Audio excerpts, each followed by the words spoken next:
En el principio, cuando el mundo aún no conocía ni la luz del sol ni el murmullo del mar, cuando los dioses no caminaban entre las nubes ni los hombres poblaban la tierra, existía solo el caos. De esa vastedad primigenia, informe y silenciosa, brotaron las primeras potencias: Gea, la tierra fecunda; Urano, el cielo estrellado; y luego, el tiempo, Cronos. Cronos, titán del tiempo, alzándose como señor de una generación primitiva y descomunal, derrocó a su padre Urano con la hoz de adamante forjada por Gea. Pero con el trono, heredó también el temor. Se le había profetizado que uno de sus hijos lo destronaría, tal como él lo había hecho con su propio padre. Consumido por la paranoia, Cronos se tornó en un devorador de vida. Uno por uno, al nacer, engullía a sus hijos: Hestia, Deméter, Hera, Hades y Poseidón. Ningún llanto infantil escapaba al destino oscuro de su garganta. Rea, su esposa, desgarrada por el dolor de perder a sus vástagos, acudió a la antigua sabiduría de Gea y Urano. Juntos urdieron un plan para engañar al titán. Cuando el sexto hijo estaba por nacer, Rea viajó en secreto a la isla de Creta. Allí, en la sagrada cueva del monte Dicte, dio a luz al niño que cambiaría el destino del cosmos.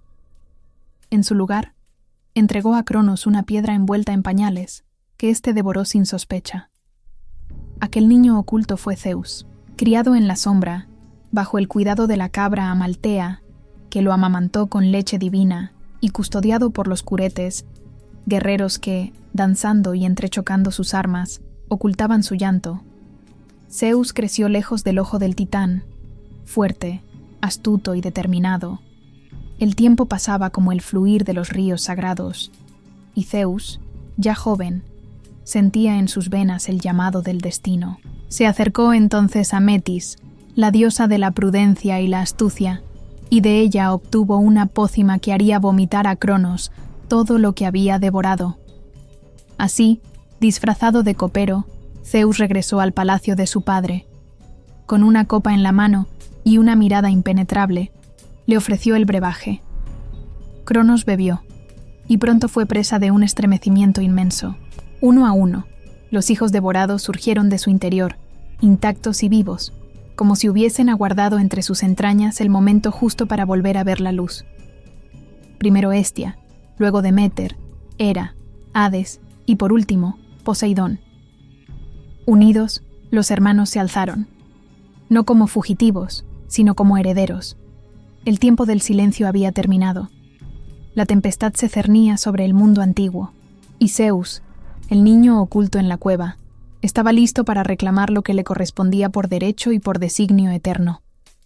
Pero el ascenso de Zeus no sería pacífico, ni los titanes cederían su poder sin lucha.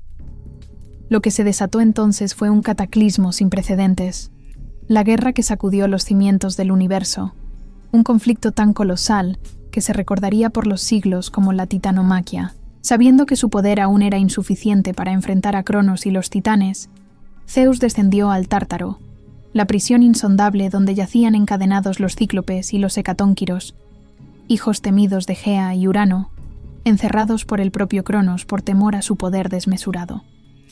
Zeus, con la promesa de libertad y justicia, rompió las cadenas que los oprimían, y ellos, agradecidos, ofrecieron en retorno armas que cambiarían el curso de la guerra y del mundo. Los cíclopes, maestros del fuego y el metal, forjaron 3 artefactos sagrados. A Zeus le otorgaron el rayo, centella del cielo, relámpago destructor, fuerza de justicia pura. A Poseidón, el tridente, capaz de hacer temblar la tierra y quebrar los océanos. Y a Hades, el casco de invisibilidad, con el que podía moverse entre enemigos sin ser visto, llevando el terror como una sombra eterna. Así armados, los hermanos ascendieron al Olimpo y convocaron la guerra contra los titanes. Del lado de Cronos se alzaron los gigantescos dioses primigenios, sus hermanos y aliados. Durante 10 años, el cielo y la tierra temblaron bajo la furia del combate. Relámpagos cruzaban el firmamento como lanzas divinas.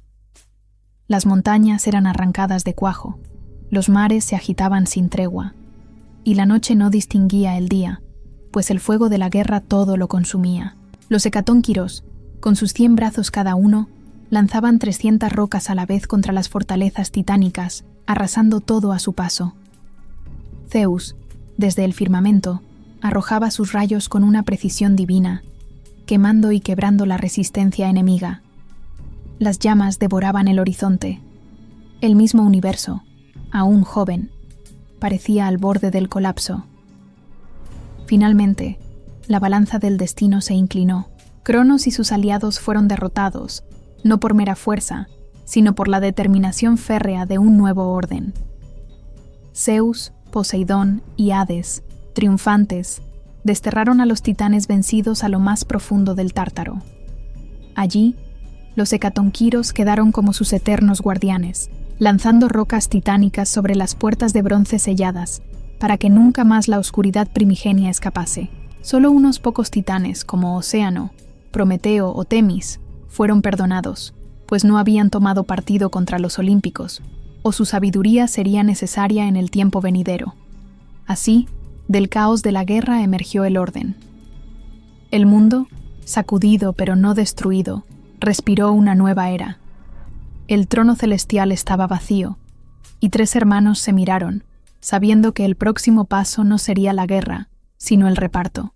Tras el estruendo de la guerra, el universo se hallaba en un tenso silencio, como si contuviera el aliento. Los titanes habían sido relegados a su prisión eterna, y la oscuridad había cedido paso al principio del orden.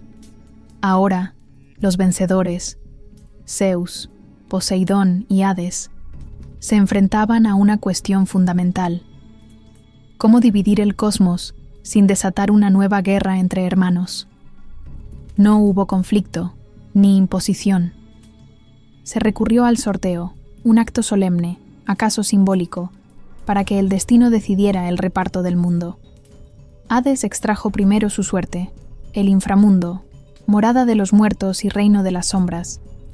Poseidón obtuvo las profundidades marinas, vastas, insondables y llenas de misterios. A Zeus le correspondió el cielo, el dominio luminoso donde el sol y las estrellas trazan su danza, desde donde vigilaría todo cuanto existe. Pero no se trataba de dominios iguales. El cielo no era solo altura, era trono, era vigilancia, era el eje desde el cual se proyectaba la voluntad sobre todo lo creado. Y así, Zeus ascendió al monte Olimpo, y desde allí estableció su soberanía suprema sobre dioses y hombres. Su trono, dorado y majestuoso, se erguía como el vértice del orden recién nacido. Él no solo era el más joven de los 3, sino el más determinado a mantener la estructura que él mismo había forjado desde las ruinas del caos. En este nuevo orden, la consolidación requería más que fuerza. Zeus tomó como esposa a su hermana Hera, diosa del matrimonio y la realeza.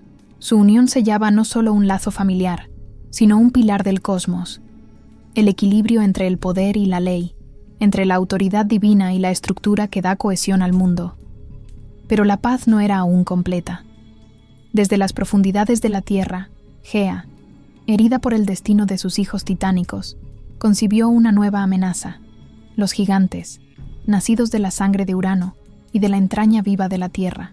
Altos como montañas, de fuerza colosal, portaban serpientes en lugar de piernas y desafiarían el orden olímpico con furia y desprecio. La gigantomaquia comenzó como una respuesta visceral del mundo antiguo a la nueva soberanía. Los olímpicos combatieron con furia, pero esta vez, la victoria no era posible solo con armas divinas. Un antiguo oráculo declaraba que, para vencer a los gigantes, era necesaria la intervención de un mortal. Zeus, sabio y estratega, no ignoró esta verdad. Así, convocó a Heracles, hijo suyo nacido entre los hombres, cuya fuerza superaba la de cualquier héroe conocido. Con su arco y su maza, Heracles luchó junto a los dioses en la batalla final.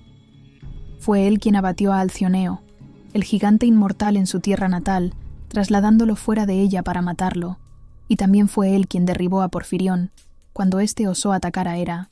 El cielo se cubrió de fuego y estruendos, el mar se alzó, La tierra tembló, y una vez más, el orden olímpico se impuso.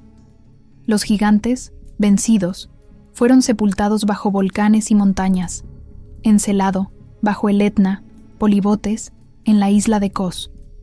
Pero el mensaje era claro: la supremacía de Zeus no sería tolerada sin desafío. Y sin embargo, cada vez, el rayo hallaba su blanco.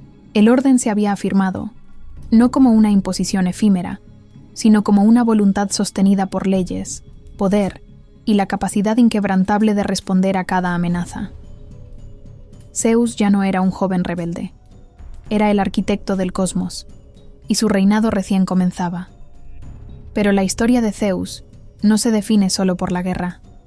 El poder absoluto conlleva desafíos más sutiles, a menudo más peligrosos que los que portan armas. Tras haber sometido a titanes y gigantes, el rey del Olimpo enfrentaría enemigos aún más formidables: los monstruos primordiales, nacidos no de la ambición, sino de la rabia antigua de la tierra. De lo más profundo del vientre de Gea, en un último acto de desafío, surgió Tifón. Un ser tan colosal que su cabeza rozaba las estrellas, con ojos que escupían fuego y brazos que se extendían de oriente a occidente. De su espalda brotaban innumerables alas, y en lugar de dedos, tenía 100 cabezas de serpientes, silbando veneno y odio. Era la encarnación del caos más absoluto, un monstruo creado no solo para vencer a los dioses, sino para destruir el orden mismo del cosmos. Cuando Tifón emergió, los dioses olímpicos huyeron aterrados. Incluso los inmortales conocieron el pavor. Se refugiaron en Egipto, transformándose en animales para pasar desapercibidos: Apolo en cuervo, Hermes en ibis, Artemisa en gata, Dionisio en chivo. Solo Zeus permaneció. El enfrentamiento fue descomunal. El cielo se tornó negro, los vientos se detuvieron y la tierra gimió bajo sus pasos. El duelo entre Zeus y Tifón no fue inmediato. En un primer embate, el monstruo logró arrancarle a Zeus los músculos, dejándolo débil y vulnerable. Hermes y Pan, con astucia y valor, recuperaron sus tendones y devolvieron al padre de los dioses su fuerza. Entonces, renacido en su poder, Zeus descargó sobre Tifón toda la furia del rayo. Relámpagos titánicos desgarraron el firmamento. El combate se extendió por Tracia, Siria, Cilicia, hasta que finalmente Zeus lo arrojó bajo el peso de una montaña. Según las tradiciones, el Etna, volcán ardiente, es la prisión de aquel monstruo, cuya furia aún vibra en las erupciones de fuego. Con Tifón vencido, no quedaba ser alguno que pudiera alzarse contra la supremacía de Zeus. Pero el rayo no bastaba para gobernar el mundo. Era necesario un principio mayor que la fuerza: el orden, la justicia, la armonía. Zeus entonces estableció la Temis, no como una simple ley, sino como un principio cósmico. Temis, diosa del orden natural y del derecho divino, se convirtió en su aliada y consejera. Desde su trono en el Olimpo, Zeus no solo regía el clima o las tormentas, sino también los pactos, los juramentos sagrados, el deber hacia los huéspedes, la equidad de los reyes.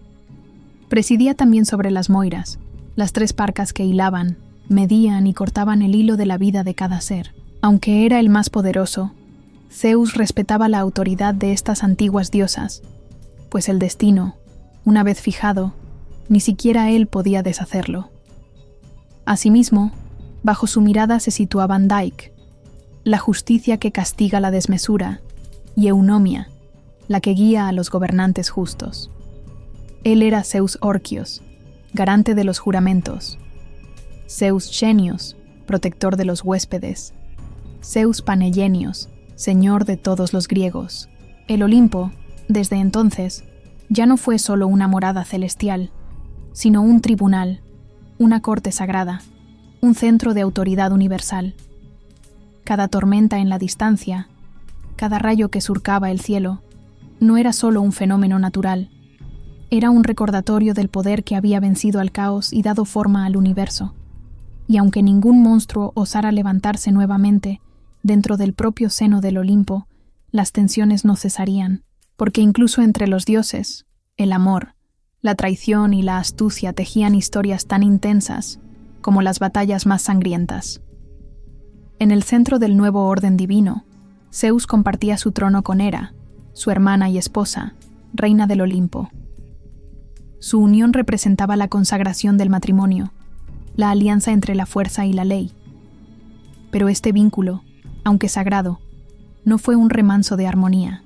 Fue tormentoso, jalonado por celos, traiciones y un flujo constante de pasiones desbordadas. Porque Zeus, señor del rayo, era también un dios de deseo incontrolable. Hera, celosa y orgullosa, no aceptaba con docilidad las infidelidades de su esposo. Una tras otra, las amantes de Zeus, diosas, ninfas, mortales, eran perseguidas con una furia que solo una diosa ultrajada podía comprender. Ningún rincón del mundo escapaba a su mirada.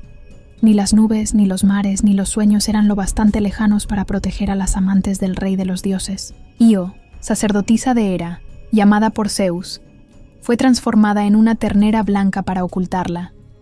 Pero Hera, adivinando el engaño, exigió el animal como regalo y lo puso bajo la vigilancia del gigante Argos, de 100 ojos.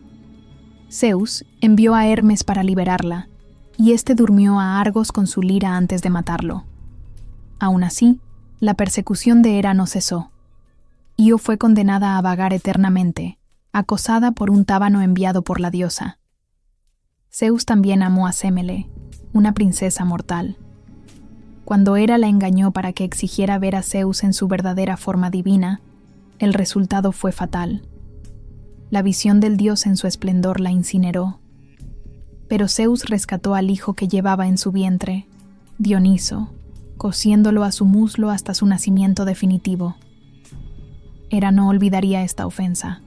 La locura de Dioniso, sus tribulaciones, serían reflejo de ese rencor eterno.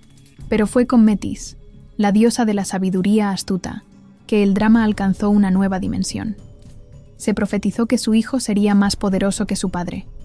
Temeroso de repetir el destino de Urano y de Cronos, Zeus tomó una decisión aterradora: devorar a Metis estando ella ya encinta. La absorbió en su totalidad, cuerpo y alma, sabiduría y embarazo. Así, el destino no nacería fuera de él, sino dentro de él. Tiempo después, Zeus comenzó a sufrir un dolor insoportable en la cabeza. El estruendo era tal que el Olimpo entero se sacudía con sus gritos.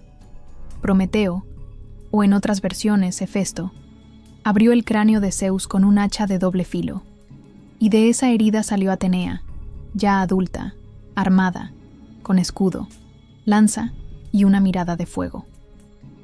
No nació como niña, sino como estrategia, disciplina y poder. Era la hija sin madre, el pensamiento convertido en forma. Atenea, nacida no del amor carnal, sino de la inteligencia y la previsión, sería una de las más poderosas deidades del Olimpo.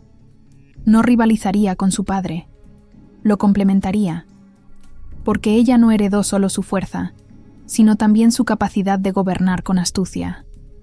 Así, mientras el universo se sostenía bajo el poder del rayo, el interior del Olimpo ardía con conflictos, alianzas y tensiones que solo los dioses podían comprender. Zeus no solo mantenía el equilibrio del cosmos, sino también el de su propia casa, donde cada relación divina era una corriente subterránea de poder.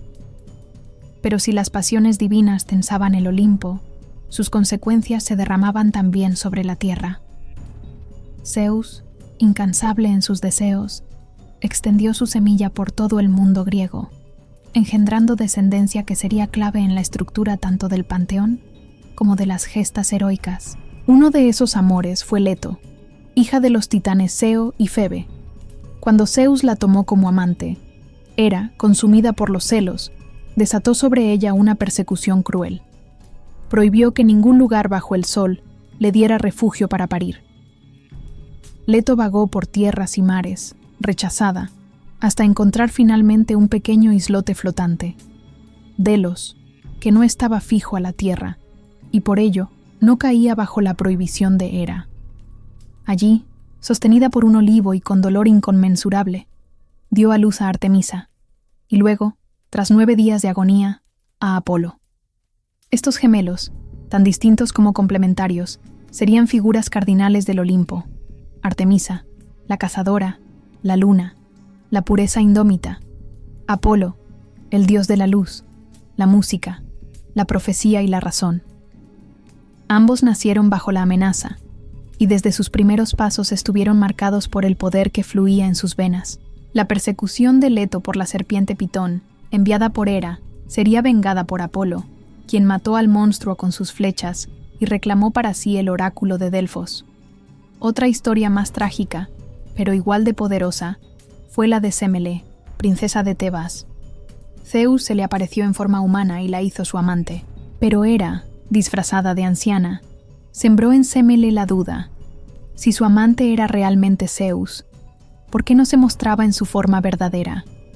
Engañada, Sémele pidió a Zeus que se revelara tal como era. Atrapado por un juramento, Zeus accedió. La visión del dios en todo su esplendor fue demasiado para una mortal. Sémele se consumió en fuego divino. Sin embargo, su hijo no murió. Zeus, en un acto de amor y poder, rescató al feto de su útero ardiente y lo cosió en su muslo, donde lo gestó hasta el término. Así nació Dioniso, el 2 veces nacido, dios del vino, del éxtasis, del frenesí y del desgarro de las fronteras entre lo humano y lo divino. Su ascenso al Olimpo fue tardío y conflictivo, pero inevitable. Dioniso se convertiría en símbolo del desorden sagrado, de la locura necesaria que equilibra el rigor del cosmos. Estos hijos no eran simples consecuencias de la pasión de Zeus, eran expresiones de su poder creativo, expansiones de su voluntad en diferentes formas: la luz solar, la sabiduría oracular, la naturaleza salvaje, el delirio místico. Cada uno de ellos encarnaba una fuerza que debía ser incorporada al orden divino, y que sin Zeus no habría tenido lugar entre los dioses. Y mientras las estrellas marcaban el curso de los días y los mares golpeaban las costas, el Olimpo vibraba con la presencia creciente de estos nuevos dioses, hijos de un rey cuya influencia era ya inseparable del mundo entero. Pero Zeus no limitaba su influencia al ámbito de los dioses. Era también una presencia activa en los destinos de los hombres. Desde su trono en el Olimpo, observaba a la humanidad con un ojo severo y otro paternal. Y cuando el mundo de los mortales se desbordaba en exceso, cuando la desmesura y la impiedad superaban el límite, él intervenía. A veces con justicia, otras con cálculo, y muchas más como parte de un diseño divino que solo él conocía por completo.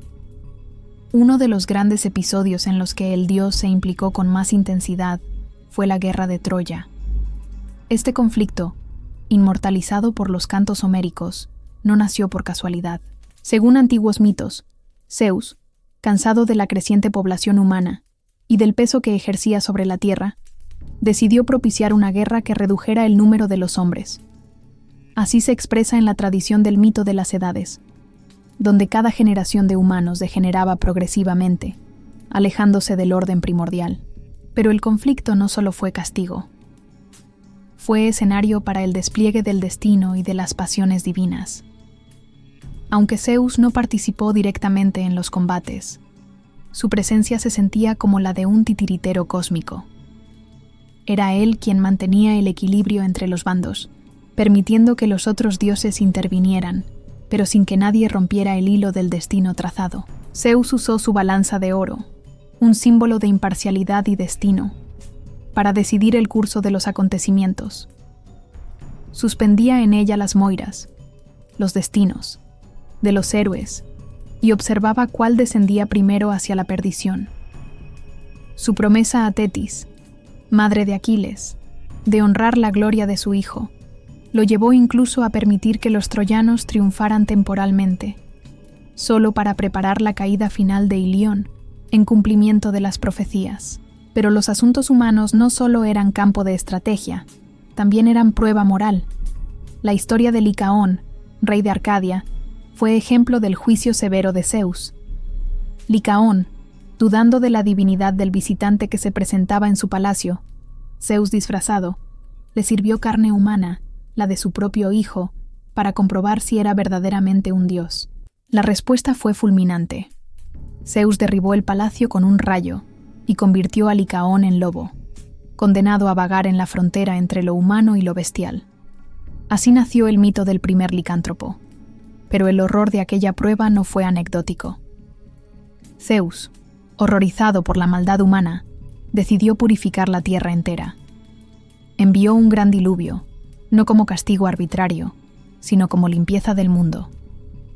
Solo Deucalión y Pirra, hijos de Prometeo y Epimetea, fueron considerados justos. Se refugiaron en un arca y sobrevivieron al castigo. Tras la retirada de las aguas, repoblaron la tierra arrojando piedras por detrás de sus hombros, que se transformaron en nuevos hombres y mujeres. Así comenzó una nueva humanidad, nacida no del barro, sino de la piedra, más dura, más resistente, más sabia. Estas intervenciones de Zeus en el mundo humano revelan la complejidad de su soberanía. No era un dios distante ni indiferente. Era juez, estratega, arquitecto de destinos. Su voluntad no buscaba únicamente la obediencia, buscaba equilibrio. Y cuando los mortales lo rompían, su justicia descendía como un rayo desde lo alto. Pero el equilibrio que Zeus imponía al mundo no era siempre sinónimo de mesura o piedad. A veces, su poder se manifestaba como engaño divino, disfrazado de belleza, seducción o justicia. En estos actos, entre lo sublime y lo inquietante, se percibe la magnitud de un Dios que tomaba lo que deseaba, cuyas decisiones tejían destinos, y cuyos favores y castigos modelaban las líneas de la historia. Uno de los episodios más célebres de su capacidad de transformación fue el rapto de Europa. La princesa fenicia, hija del rey Agenor, paseaba junto al mar recogiendo flores, ignorante del ojo divino que la observaba. Zeus, cautivado por su hermosura, descendió de lo alto metamorfoseado en un toro blanco, de pelaje resplandeciente y mirada suave. Europa, confiada, se acercó al animal. Se sentó sobre su lomo. Y entonces, el toro, el dios, se lanzó al mar. Cruzó el Mediterráneo hasta las costas de Creta, donde se unió a ella. De esa unión nacieron 3 hijos: Minos, que sería rey y juez del inframundo; Radamantis, justo y sabio; y Sarpedón, héroe que moriría en Troya. Estos descendientes no solo gobernarían regiones míticas, sino que estarían ligados al orden moral de los muertos. Así, un acto de deseo engendró también los fundamentos de la justicia más allá de la vida. Otra historia, cargada de implicaciones fatales, fue el juicio de Paris, semilla remota de la guerra de Troya. Todo comenzó con una boda divina, la de Peleo y Tetis. Todos los dioses fueron invitados, excepto Eris, la diosa de la discordia. Humillada, arrojó una manzana de oro con la inscripción: para la más bella. Hera, Atenea y Afrodita la reclamaron. Zeus, sabiamente, se negó a emitir juicio alguno. En lugar de tomar partido y enfrentar la ira de 2 diosas, delegó la decisión a un mortal: Paris, príncipe de Troya. Las diosas lo tentaron. Hera le ofreció poder y reinos; Atenea, sabiduría y victoria en la guerra; Afrodita, el amor de la mujer más hermosa del mundo, Helena de Esparta. Paris eligió a Afrodita, y ese acto, aparentemente trivial, encendió la llama de una guerra que arrasaría civilizaciones. Helena fue raptada, o seducida, y los griegos se lanzaron contra Troya. Zeus, desde el Olimpo, permitió que todo siguiera su curso. No intervino directamente, pero en su silencio brillaba su voluntad. Los hombres debían enfrentarse, los héroes debían caer, y el destino debía cumplirse. Estas historias muestran el otro rostro del rey del Olimpo. No solo el dios de la tormenta y la justicia, sino el tejedor de narrativas, el maestro de disfraces, el instigador de historias cuyo eco resonaría durante 1000 generaciones. A veces protector, a veces tentador, Zeus era el poder absoluto, en todas sus formas. Pero incluso para el más alto de los dioses, existía un límite sagrado que no podía ser violado sin consecuencias: el fuego. No el que arde en los rayos ni en los volcanes, sino el que ilumina la noche del hombre, el que da forma a la civilización, el que representa el dominio sobre la materia. Zeus, celoso guardián del orden divino, lo ocultó de la humanidad como castigo, y fue entonces cuando Prometeo desafió su voluntad. Todo comenzó en Mecone, durante un antiguo ritual en el que dioses y hombres acordaban los términos del sacrificio. Prometeo, titán aliado de los humanos, preparó 2 ofrendas para Zeus, una, compuesta por carne jugosa escondida en el vientre de un animal, la otra, de huesos blanqueados cubiertos de grasa brillante. Zeus, al elegir esta segunda, sabiendo o no el engaño, aceptó que los hombres se quedaran con la carne en adelante. Furioso, decidió entonces privarlos del fuego, condenándolos a la oscuridad, al frío, a la impotencia. Pero Prometeo, desafiando la ira del cielo, robó el fuego divino, ocultándolo en una cañaheja, y se lo entregó de nuevo a los mortales. Con ello, devolvió a los hombres la chispa del conocimiento, la capacidad de forjar metales, de cocer el pan, de iluminar el mundo. Fue un acto de compasión, sí, pero también de soberbia. Un titán desafiando al rey de los dioses. La respuesta de Zeus fue implacable. Prometeo fue encadenado en el Cáucaso, sobre una roca solitaria. Allí, cada día, un águila, emblema del propio Zeus, descendía para devorarle el hígado, y cada noche su carne se regeneraba. Un castigo sin fin, una lección eterna sobre los límites del desafío. Pero Zeus no se limitó a castigar al ladrón. Quiso también castigar a quienes habían recibido el don. Así ordenó a Hefesto que forjara a la primera mujer mortal, Pandora, moldeada con una belleza irresistible y dotada por cada dios con una virtud o una trampa. A ella se le confió una ánfora, la famosa caja que contenía todos los males del mundo.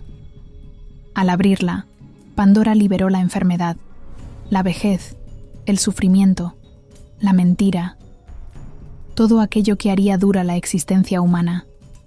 Solo la esperanza quedó atrapada al fondo, tenue, pero presente. Años más tarde, cuando los siglos hubieron girado, fue Heracles, otro hijo de Zeus, quien liberaría a Prometeo de su tormento, rompiendo sus cadenas y matando al águila. Pero aún así, la autoridad de Zeus no se vio mellada, porque el castigo había sido cumplido, el orden restituido, y Prometeo, aunque libre, seguía bajo el peso de una culpa mítica. En esta historia arde el corazón del mito griego, la tensión entre el don divino y el atrevimiento humano. Zeus no castigaba por capricho, sino por advertencia, porque en cada chispa del fuego robado brillaba también la sombra del castigo eterno. Ni siquiera Zeus, en la cima de su poder, estaba por encima de todas las cosas. El destino, tejido por las Moiras, era una fuerza aún más antigua que él, y aunque gobernaba a dioses y mortales, había momentos en los que debía someterse a esa ley inmutable que ni el rayo podía quebrar. Las Moiras, hijas de la noche o de Temis, según las tradiciones, eran 3. Cloto, la que hilaba el hilo de la vida, Láquesis, la que lo medía, y Atropos, la que lo cortaba. Ni súplica ni poder bastaban ante ellas. Zeus podía extender o acortar, disuadir o engañar, pero no desatar el hilo una vez cortado. Así se entiende que, por más amor que sintiera por algunos de sus hijos, como Sarpedón o incluso Aquiles, no pudiera salvarlos del destino final que les estaba asignado. Y no solo el destino podía desafiarlo. En una ocasión, los mismos dioses del Olimpo se rebelaron contra su autoridad. Hera, Atenea y Poseidón, los más poderosos después de él, conspiraron para encadenarlo mientras dormía, hartos de su tiranía y de su arrogancia. La historia, susurrada en los rincones más antiguos del mito, cuenta que los dioses lo inmovilizaron con cadenas de oro, imposibles de romper, y que el Olimpo tembló al borde de una segunda guerra cósmica. Pero fue la Nereida Tetis, madre de Aquiles, quien, sabiendo que el equilibrio del mundo pendía de un hilo, acudió al hecatónquiro Briareo, el de las 100 manos, liberado tiempo atrás por Zeus en la titanomaquia, Briareo ascendió al Olimpo, y con su fuerza sobrehumana rompió las cadenas y disolvió la conspiración. Zeus, una vez liberado, no se dejó consumir por la ira. No destruyó a los traidores.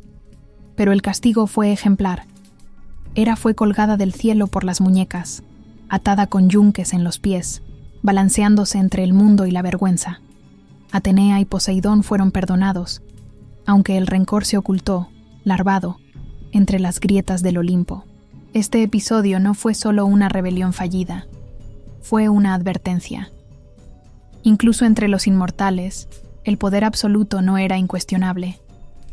Zeus, aunque rey, debía ejercer su dominio con sabiduría y con temor a la desmesura. Porque si algo enseñaba la historia del Olimpo, era que la ibris, la arrogancia desmedida, era castigada incluso por los propios dioses. Y, sin embargo, a pesar de rebeliones, traiciones y los límites del destino, Zeus seguía siendo el padre de dioses y hombres. Su poder no estaba solo en su fuerza, sino en su capacidad de recomponer el equilibrio después de cada tormenta.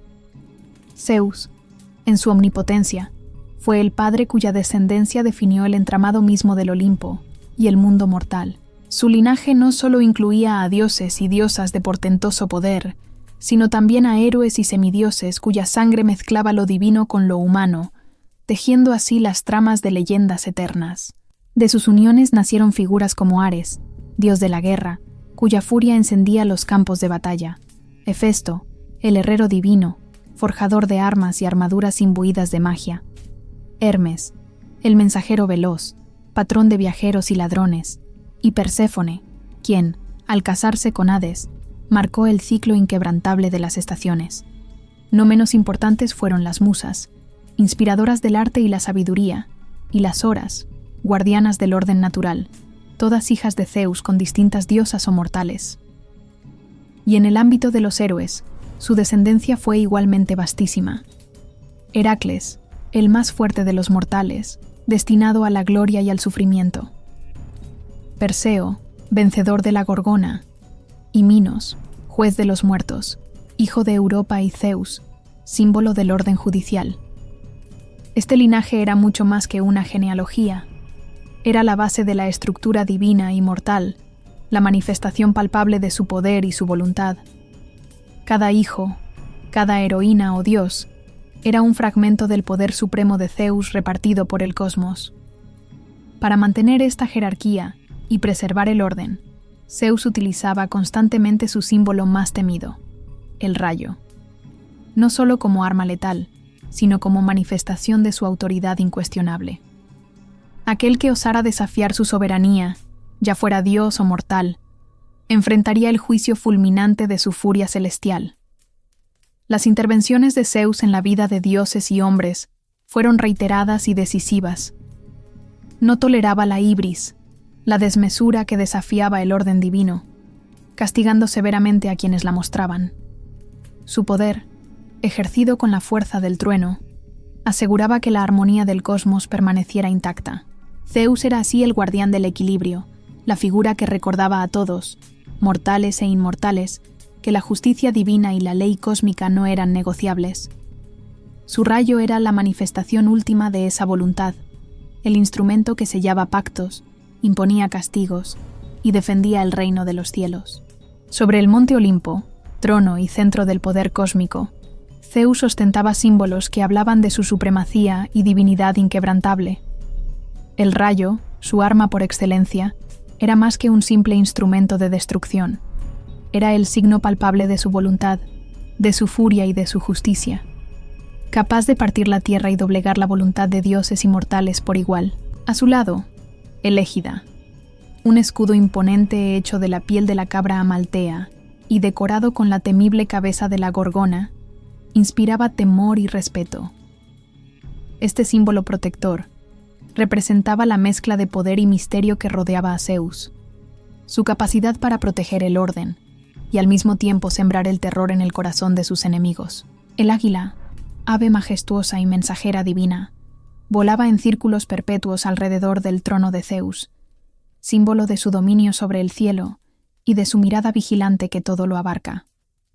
El roble, árbol sagrado de Dodona, susurraba secretos ancestrales en el viento, y el cetro, en la mano de Zeus, representaba la autoridad suprema y la justicia que impartía.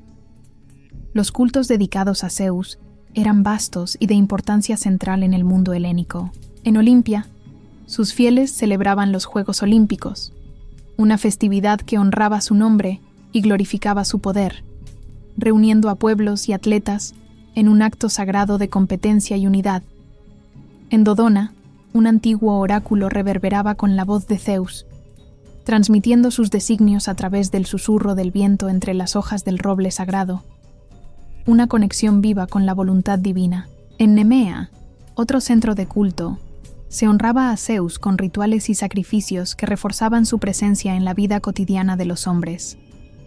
Estos santuarios no solo eran templos, sino puntos de encuentro entre lo humano y lo divino, donde la voz de Zeus se manifestaba en oráculos y signos, dictando el destino, guiando decisiones y manteniendo el equilibrio entre los mundos. En ellos, su presencia no era solo temida, sino reverenciada con respeto y devoción, pues el gran Zeus, rey del Olimpo, era el eje del cosmos, la fuerza que movía el cielo, la tierra y el mar con su palabra y su rayo.